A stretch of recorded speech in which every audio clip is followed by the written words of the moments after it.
한 절씩 교독하겠습니다. 그들이 사도의 가르침을 받아 서로 교제하고 떡을 떼며 오로지 기도하기를 힘쓰니라.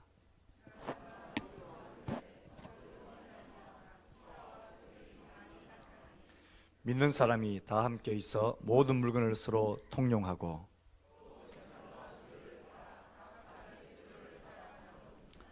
날마다 마음을 같이하여 성전에 모이기를 힘쓰고 집에서 떡을 떼며 기쁨과 순전한 마음으로 음식을 먹고 하나님을 찬미하며 또 온 백성에게 칭송을 받으니 주께서 구원받는 사람을 날마다 더하게 하시니라.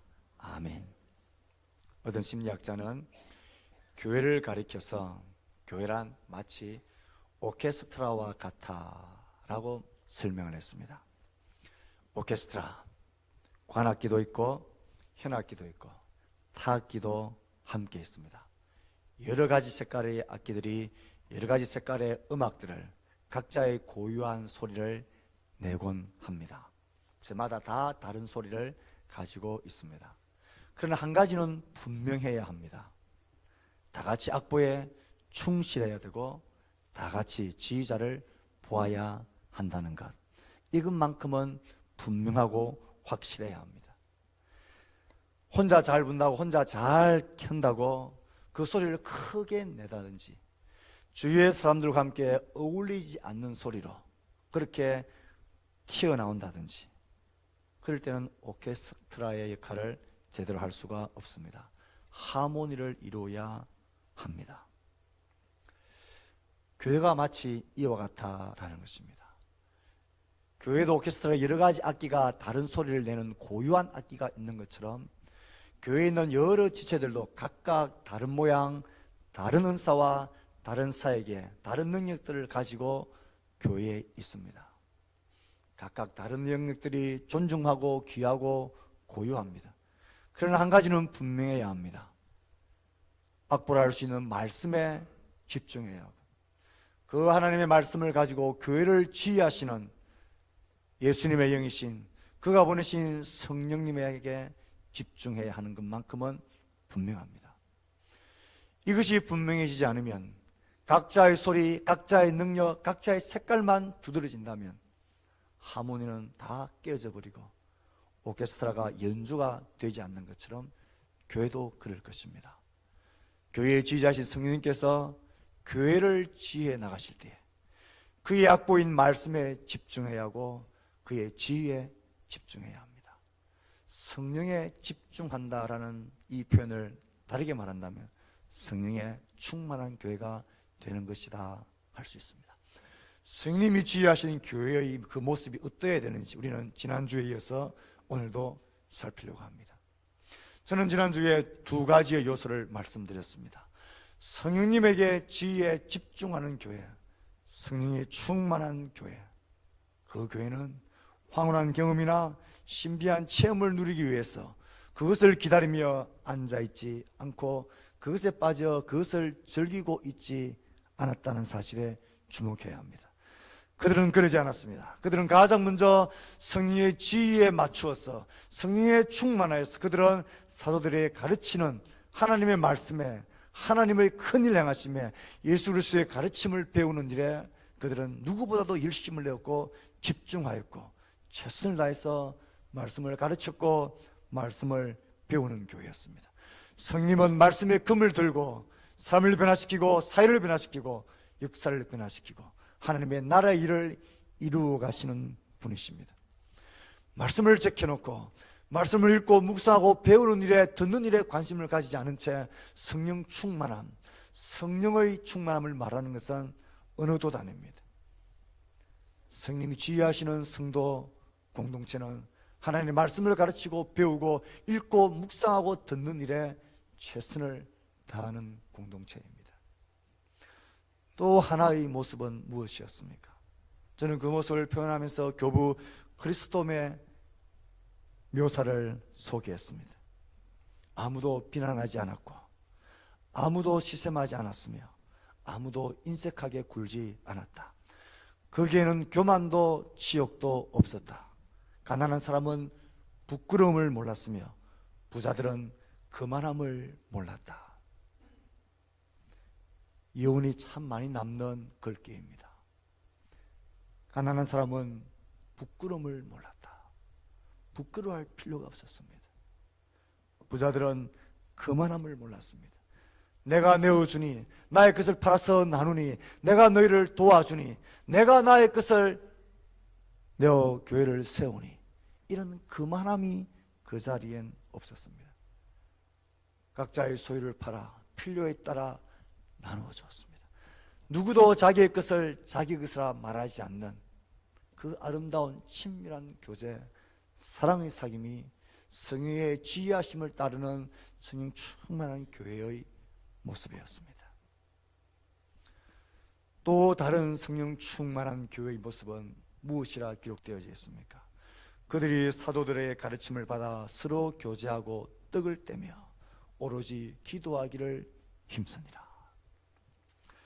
성령 충만한 교회의 표지는 서로 떡을 떼며 오로지 기도하기를 힘쓴다 라는 표현으로 묘사되어져 있습니다. 서로 떡을 떼었다. 이 떡은 각자의 집에서 음식을 만들어서 빵을 나누고 음식을 먹으며 먹고 마시는 것, 집에서 떡을 떼며 기쁨과 순전한 마음으로 음식을 먹었다. 좀 넓은 의미로 각자 집에서 그렇게 애찬을 나누고 만찬을 나누고 성도의 교제를 나누는, 음식을 나누는 것으로, 여기서 조금 더 좁게 신학적인 표현으로 빈다면 이 떡을 떼는 것은 주의 성찬을 가리키는 것입니다. 예수님께서 잡히시기 전날 밤에 떡을 가지사 떼어주시고 축사하셨습니다. 이것은 너희를 위하는 내 몸이니 이것을 행하여 나를 기념하라. 잔을 나누어 주시면서 말씀하셨습니다. 이것은 내 피로 세운 새 언약이니 이것을 행하여 마실 때마다 나를 기념하라. 너희가 떡을 먹으며 잔을 마실 때마다 주의 죽으심을 그가 오실 때까지 전하는 것이다. 그들은 모였어. 떡을 떼며 잔을 나누며 주의 오심과 주의 고난당하심과 주의 죽으심과 주의 부활과 그의 성층과 그가 다시 오실 그의 나라, 복음, 생명, 구원, 영생, 이런 것들을 되새기며 기다리며 기도하기를 힘썼다라는 것입니다. 그들은 모여서 만찬을 나누며 성찬을 나누며 자기들이 누구인지, 우리가 어느 나라 백성인지, 누가 우리의 왕인지, 우리가 무엇을 위해 살아야 되는지, 우리가 왜 여기에 모여 있는지, 왜 이 떡을 먹고 잔을 나누는 건지, 이것이 무슨 의미인지, 우리의 왕이 누구인지 그들은 되새기고 기억하고 개념했습니다. 오로지 기도하기를 힘쓰니라.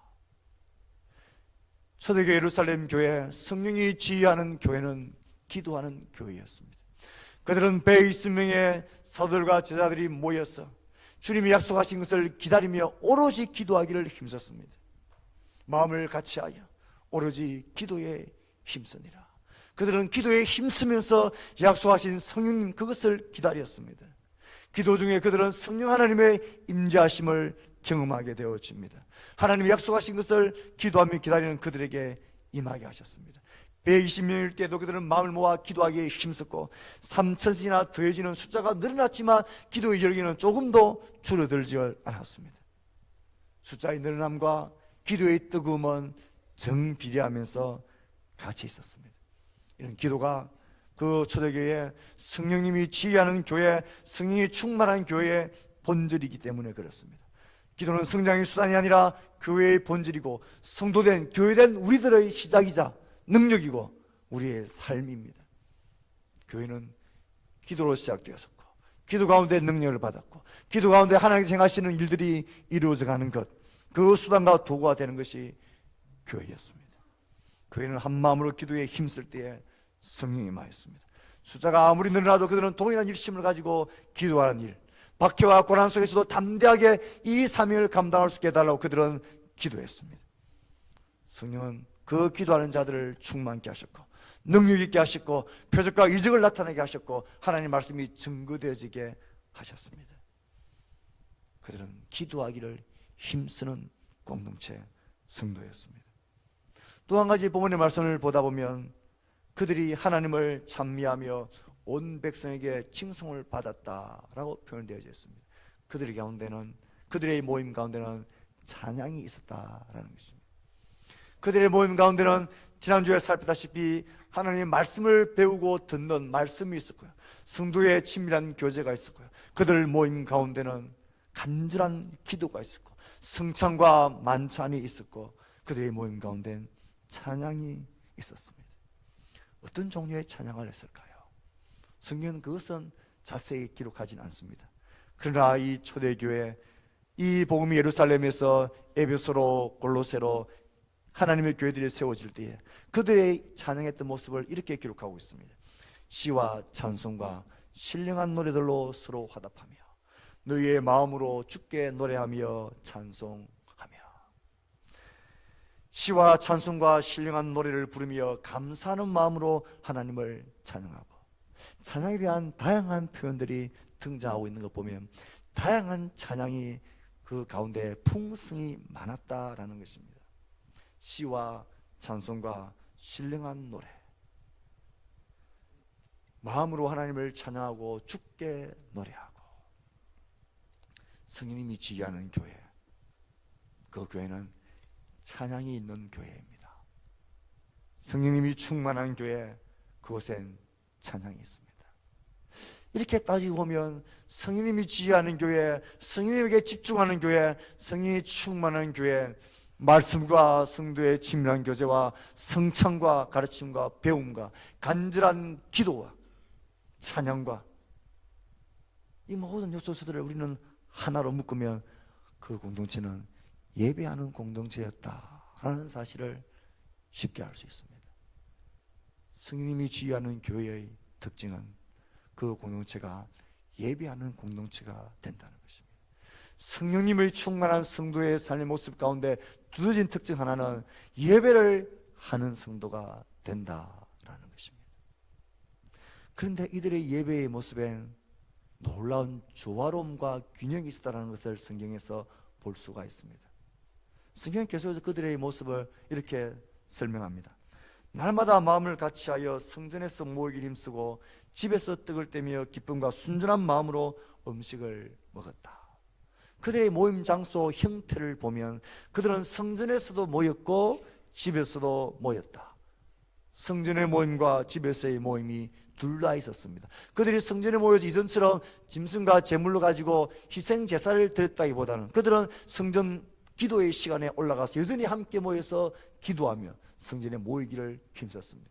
그러다가 성전 모임에서 충만하지 않는 것, 충분하지 않는 요소들은 또 각자의 집에서 소그룹으로 자발적으로 모이는 집에서 만찬을 나누고 떡을 떼며 또 교제하며 기도하며, 그곳에서도 말씀이 있었고 가르침이 있었고 기도가 있었고 교제가 있었고 찬양이 있었다라는 것입니다.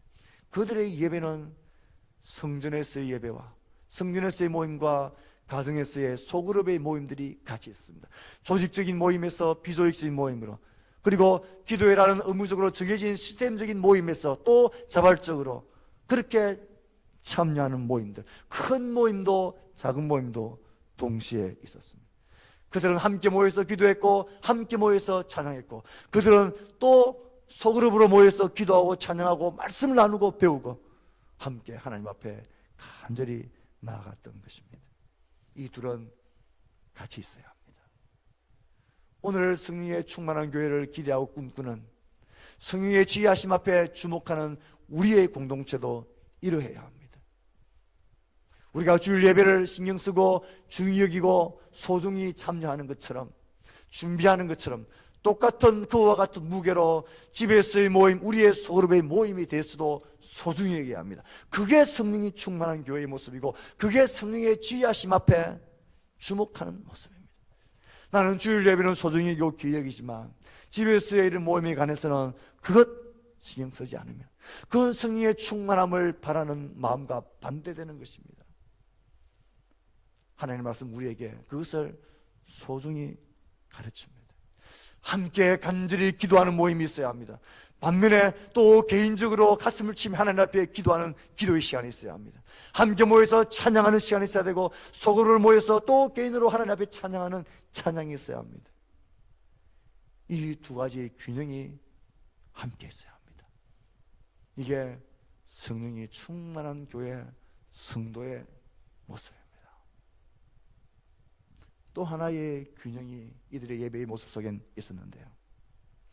성령 충만한 성령의 지휘하심에 주목하는 교회는 성전에서도 집에서도 예배하고 기도하고 가르치고 배우고 찬양하고 교제함과 동시에 그들의 모임 속에 기뻐함과 두려움이 공존했다라는 사실입니다. 날마다 마음을 같이하여 성전에 모이기를 힘쓰고 집에서 떡을 떼며 기쁨과 순전한 마음으로 음식을 먹었다. 기쁨, 이 기쁨은 그냥 작은 기쁨을 말하지 않습니다. 이 기쁨은 환희를 말합니다. 큰 기쁨, 넘쳐서 주체할 수 없는 기쁨, 몹시 기뻐하는 마음, 큰 기쁨, 환희를 이야기할 때에 이 쓰이는 단어가 여기에 쓰였습니다. 그들은 모일 때에 기쁨이 있었습니다. 감격이 있었습니다. 주체할 수 없는 즐거움이 있었습니다. 술을 보면서, 술을 모이면서 함께 먹고 마시고 함께 성찬을 나누고 함께 기도하고 함께 찬양을 듣고 함께 찬양을 하고 함께 말씀을 듣고 배우고 말씀을 가르치는 이 모든 일에 있어서 말로 할 수 없는, 어디에서도 누릴 수 없었던 큰 기쁨이, 환희가 넘쳐나는 즐거움이 그들 가운데 있었다. 이런 기쁨만이 아니었습니다.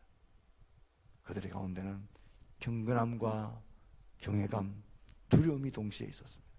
43절 말씀에 보면 사람마다 두려워하는데 사도들로 말미암아 기사와 표적이 많이 나타나니, 여기서 말하는 사람은 교회 밖에 있는 사람들을 주로 말하긴 하지만 동시에 교회 안에 있는 성도들도 함께 포함한 그 사람들입니다. 교회 밖의 사람들도 두려워하고 놀랐습니다. 또 그것을 보고 교회 안에 들어온 사람들도 두려워하고 놀랐습니다. 사도들의 외침과 그 말이 두려웠습니다. 우리가 나사렛 예수 그 자를 죽이는데 그가 하나님이 보내신 주와 그리스도라니, 우리가 하나님이 보내신 메시아를 죽였단 말했는가 앞에 그들은 두려웠습니다. 우리가 어찌해야 될까 할 때에 그들은 회개하고 제사함받는 세례를 받고 성령의 선물로 받으라. 그들이 회개하고 성령을 받고 예수를 믿었을 때에 그들 가운데 임하시는 성령의 임재하심으로 그들은 두려웠습니다. 이게 하나님이란 말인가? 이게 하나님의 존재란 말인가? 이게 정말이란 말인가? 그들은 두려움이 있었습니다. 이 두려움은 하나님을 향한 경외감입니다. 죽은 자가 살아났다라는 그 말씀을 들을 때 느끼는 경외감입니다. 예수님이 하신 불가사의한 이적들을 볼 때에 느끼는 그 하나님에 대한 경외감, 그 두려움이 그들 가운데 있었다. 이 말씀 이후에 되어지는 사건들 속에 우린 큐티를 하면서 아나니아와 삽비라 사건을 보았습니다. 성령을 속이고 하나님을 속였던 그가 그 자리에서 3시간 간격으로 남편이 죽임을 당하고 아내가 죽임을 당합니다. 그 결과로 그 소식을 듣는 모든 사람들이 크게 두려워했다. 그 소식을 듣는 온 교회와 그 소식을 듣는 모든 사람들이 크게 두려워했다. 하나님이 계시구나. 하나님이 살아계시구나. 하나님이 우리 가운데 불꽃 같은 눈으로 살아계시구나. 이 교회 공동체가 얼마나 거룩하고 진실하고 아름다운 공동체여야 하는지, 이 불의와 거짓을 용납하지 않으시는 하나님의 불꽃 같은 거룩하심 앞에 크게 두려워했습니다. 이 두려움이 교회 가운데 있었다. 큰 기쁨과 함께 하나님을 향한 경외감이 있었습니다. 어떤 사람은 교회를 오면, 성도가 모이면 기쁘고 즐겁고 신나고 기뻐하는 모습이 참 보기 좋습니다. 그런데 그것뿐이면 안 된다는 것입니다. 예배하면서 주의 말씀 앞에 서면서 하나님의 능력에 임재하심 앞에, 그 영광 앞에 부들부들 떠는 두려움이 있어야 합니다. 또 반면에 하나님을 향한 경외감과 두려움은 가지고 있으면서 기쁨을 잃어버린 성도들도 있습니다. 그것도 문제가 있는 것입니다.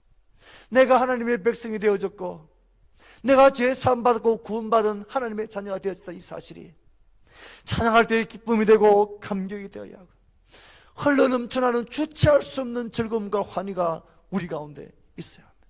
그게 성령님이 지휘하시는 교회입니다.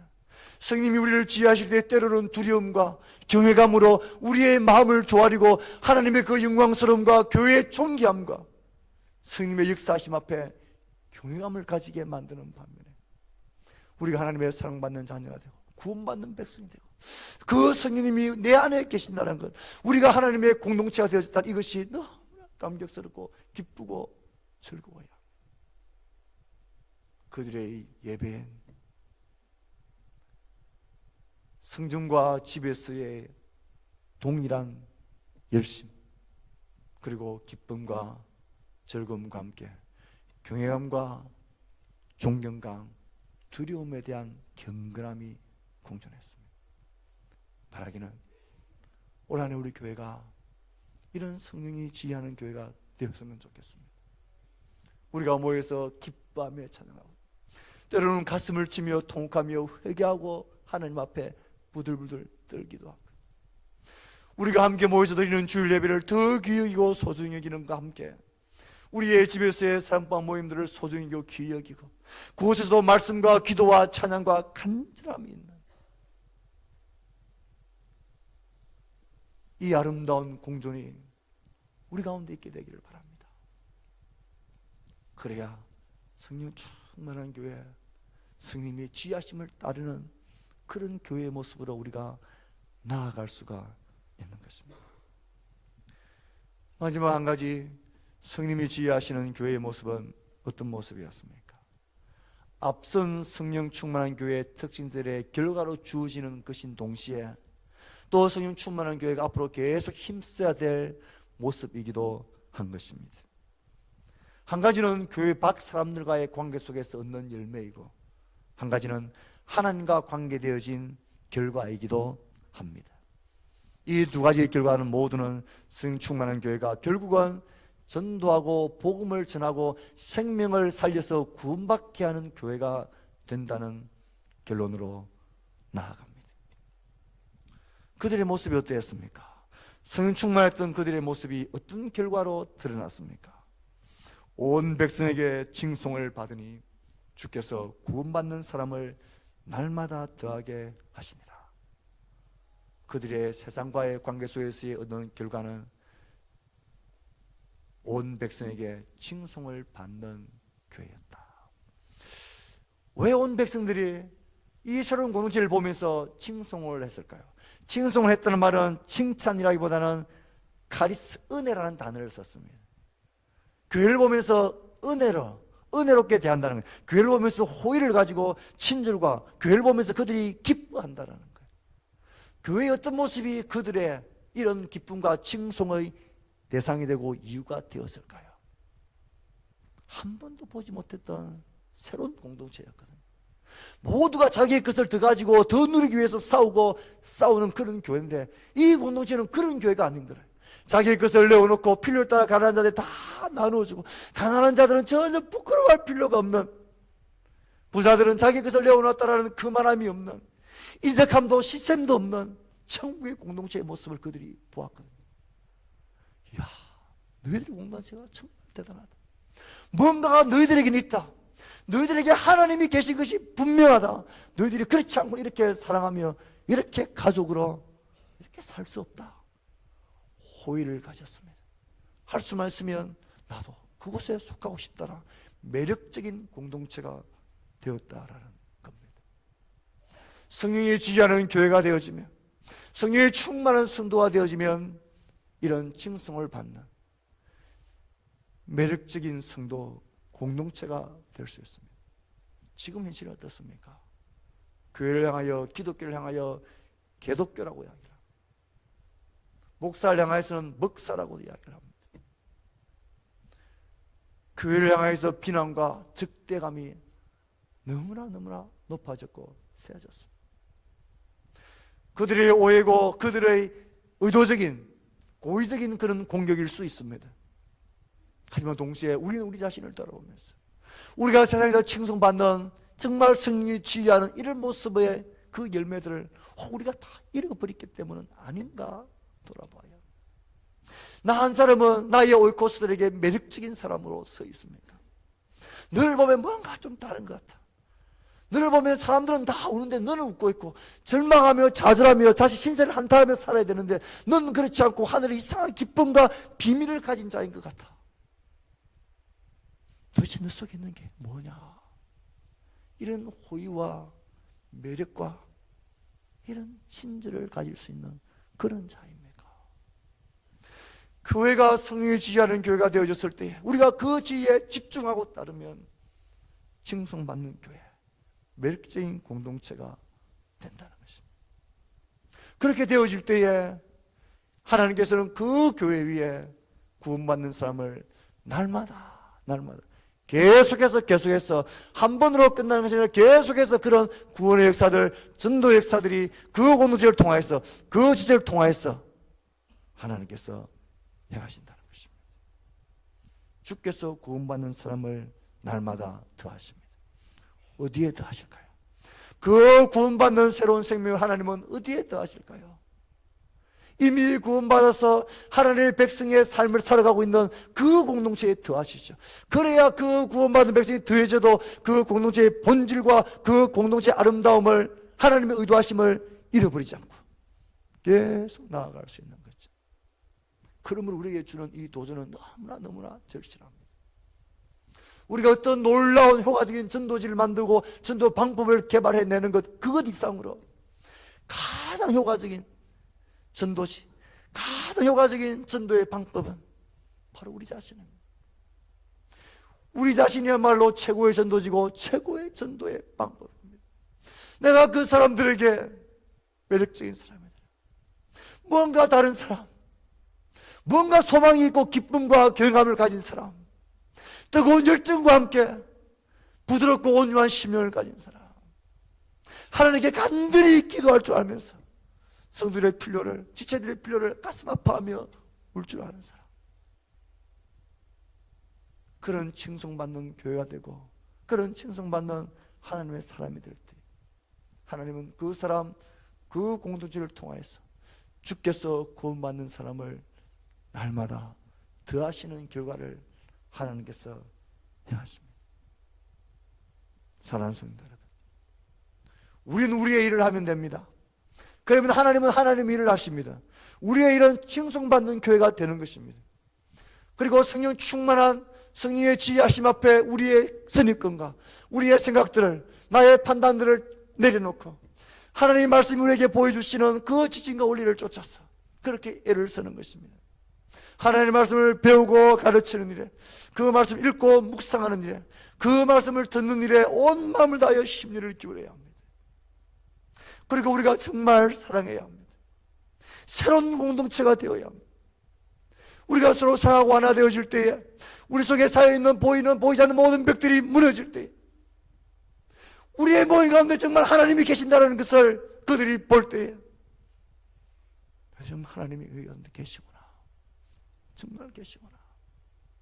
그리고 우리 가운데 찬양이 있어야 합니다.